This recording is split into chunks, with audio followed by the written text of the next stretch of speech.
جن کی تقریر کا عنوان ایک بہترین ہے اور پرجوش ہے۔ سنت صحابہ اکرام کی نظر میں کسی شاعر نے کیا ہی خوب کہا، بکھرے تو زمانے میں آ گئے، بکھرے تو زمانے میں آ گئے، موجود ہو تو زمانے پہ چھا گئے، یوں تو تعداد 313 کی تھی، جب رازن ہو تو دنیا پہ چھا گئے۔ اب میں انہیں دعوت دیتی ہوں کہ وہ آئیں اور اپنی تقریر کو پیش کریں۔ السلام علیکم ورحمۃ اللہ وبرکاتہ، نحمدہ ونصلی علی رسولہ الکریم، اما بعد۔ عزیز سامعات، سب سے پہلے میں اس اللہ وحدہ لا شریک کا شکریہ بجا لاتی ہوں جس نے ہمیں 360 جوڑوں سے نوازا۔ اس اللہ کے لیے تمام تعریفیں ہیں جو ہمارے لیے خاتم النبی صلی اللہ علیہ وسلم کو دین حق کے لیے بھیجا، اور اس اللہ کے لیے تمام تعریفیں ہیں جو مردہ زمین کو زندہ کرتا ہے۔ اس کے بعد لاکھوں کروڑوں درود و سلام کا نزول ہو میرے اور آپ کے آقا محمد صلی اللہ علیہ وسلم پر، جو صادق المصدوق تھے، یعنی سچی بات کہتے تھے اور سچی بات کہنے کا حکم دیا کرتے تھے۔ میں جس موضوع کے تحت آپ کے سامنے بولنا چاہتی ہوں، میرا موضوع ہے سنت صحابہ کرام کی نظر میں۔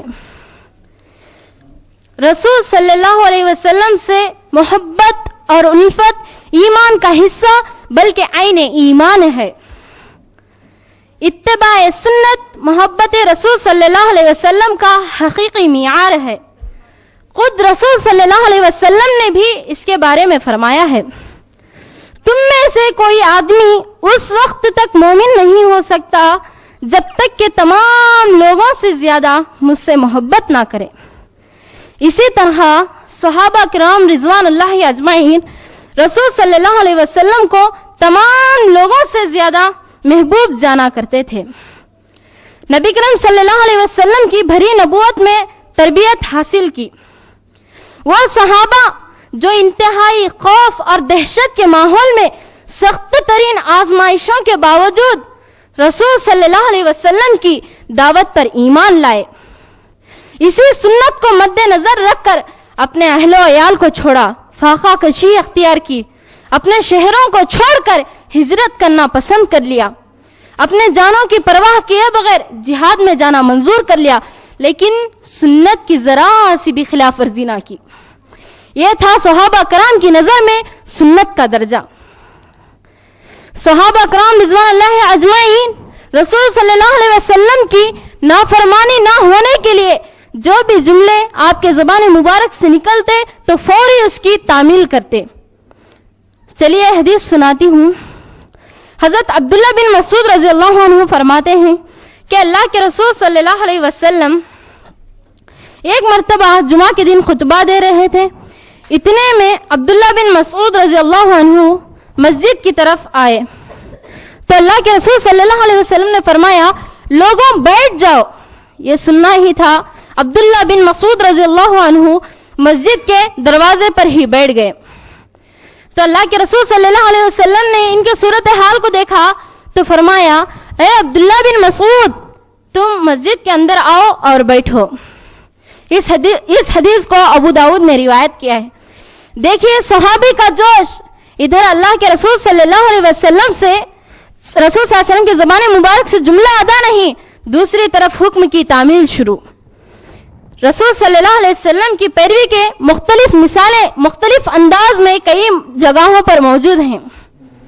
ابو دہدہ رضی اللہ عنہ اس حدیث کے راوی ہیں کہ ایک یتیم بچے نے اللہ کے رسول صلی اللہ علیہ وسلم کے پاس آ کر عرض کیا کہ اللہ کے رسول صلی اللہ علیہ وسلم، فلاں شخص کے پاس ایک کھجور کا درخت ہے، میں اس کھجور کے درخت سے اپنی دیوار کو کھڑی کرنا چاہتا ہوں، آپ اس سے کہہ دیجئے کہ وہ کھجور کے درخت کو مجھے دے دیں۔ تو اللہ کے رسول صلی اللہ علیہ وسلم نے اس یتیم بچے کی رعایت کرتے ہوئے اس مالک کے پاس گئے اور کہا، اے مالک، تم اس یتیم بچے کو، اس باپ نے سے بچے کو آپ کیا کرو، وہ درخت کو دے دو اور اس درخت کے بدلے جنت کے درخت کو لے لو۔ تو مالک دینے سے انکار کر دیا۔ تو یہ بات ابو دہدہ رضی اللہ عنہ کو پہنچتی ہے تو سنت نبوی کی بات انہیں جوش دلاتی ہے. تو فوری وہ مالک کے پاس جاتے ہیں اور کہتے ہیں اے مالک میں تجھے اس درخت کے بدلے میرا باغ اور باغ میں جو گھر ہے اسے بھی دے دیتا ہوں, تو وہ درخت مجھے دے دے. یہ سننا ہی تھا, مالک درخت دینے کے لیے تیار. وجہ کیا تھی؟ ابو دہدہ کے باغ کے کھجور اس دور میں بہت ہی عام تھے. تو ابو دہدہ رضی اللہ عنہ اس درخت کو لے لی, اس یتیم بچے کو دے دی اور اللہ کے رسول صلی اللہ علیہ وسلم کے پاس تشریف لے گئے اور کہا اے اللہ کے رسول صلی اللہ علیہ وسلم, میں نے اس درخت کو لے لی اور جس کو اس کی ضرورت تھی اسے دے دی. تو اللہ کے رسول صلی اللہ علیہ وسلم نے فرمایا اے ابو دہدہ, تم نے اس باغ کے بدلے جنت کا باغ خرید لیا. تو ابو دہدہ اپنی اہلیہ کی طرف جاتے ہیں اور کہتے ہیں اے امے دہدہ, اس باغ سے باہر نکلا, میں نے اس باغ کے بدلے جنت کے باغ کو خرید لیا ہے. دیکھیے ان کے اہلیہ کا جواب, اے ابو دہدہ تم نے کتنا بہترین سودا کیا. اس حدیث کو احمد اور طبرانی نے روایت کیا ہے. جب بھی رسول صلی اللہ علیہ وسلم صحابہ کو کسی کام کا حکم دیتے تو فوری اس کی تعمیل شروع کر دیتے. کہ اللہ کے رسول صلی اللہ علیہ وسلم ایک مرتبہ نماز پڑھا رہے تھے تو صحابہ پورے پیچھے نماز پڑھ رہے تھے, تو اللہ کے رسول اپنے جوتے مبارک کو اتار پھینکا تو صحابہ بھی اپنے جوتے اتار پھینکے. تو اللہ کے رسول صلی اللہ علیہ وسلم نماز ختم کرنے کے بعد دریافت کیا, اے صحابہ تم نے اپنے جوتے کیوں اتار دی؟ آپ کے اتارنے کی وجہ کیا تھی؟ میرے جوتے اتارنے کی وجہ یہ تھی کہ میرے جوتوں میں غلاظت تھی, آپ کس لیے اتارے؟ صحابہ کا جواب دیکھیے, اللہ کے رسول آپ کو اتارتے ہوئے دیکھا تو ہم بھی اتار دیے. دیکھیے صحابہ جب بھی اللہ کے رسول صلی اللہ علیہ وسلم کا کوئی عمل دیکھتے تو پہلے تعمیل کرتے, نہ کہ سوال کہ آپ نے کس لیے کیا, آپ کس لیے کہہ رہے ہیں. پہلے عمل بعد میں سوال. وہ صحابہ رسول صلی اللہ علیہ وسلم سے جتنا سنتے اتنا ہی کرتے, جیسا سنتے ویسا ہی کرتے. اور اللہ کے رسول صلی اللہ علیہ وسلم ان کو کسی کام سے روک دیتے تو زندگی بھر وہ کام کو نہیں کرتے. حضرت عبداللہ بن عباس رضی اللہ عنہ اس حدیث کے راوی ہیں کہ اللہ کے رسول صلی اللہ علیہ وسلم ایک مرتبہ تشریف لے گئے تو ایک آدمی کے ہاتھ میں سونے کی انگوٹھی تھی.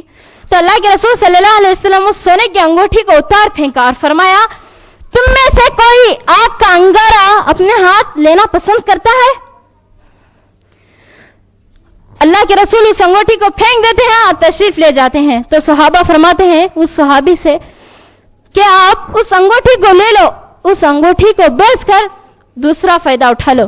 تو صحابی کہتے ہیں جب اللہ کے رسول صلی اللہ علیہ وسلم کسی کام سے اس انگوٹھی کو پھینک دیا تو میں زندگی میں اس انگوٹھی کو نہیں اٹھاؤں گا. رسول صلی اللہ علیہ وسلم کے حکم کے آگے صحابہ دنیا کی کتنی ہی قیمتی چیز کیوں نہ ہو اس کی پرواہ نہیں کرتے تھے.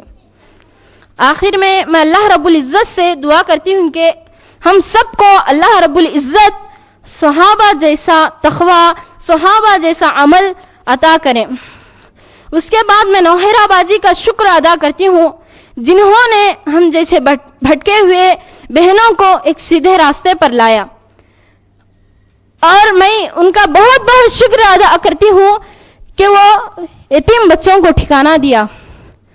اور اتنے سخت ترین ماحول جو تروپتی ہے اس ماحول میں ہم سب کو دینی تعلیمات سکھائے تکالیف کو برداشت کرتے ہوئے.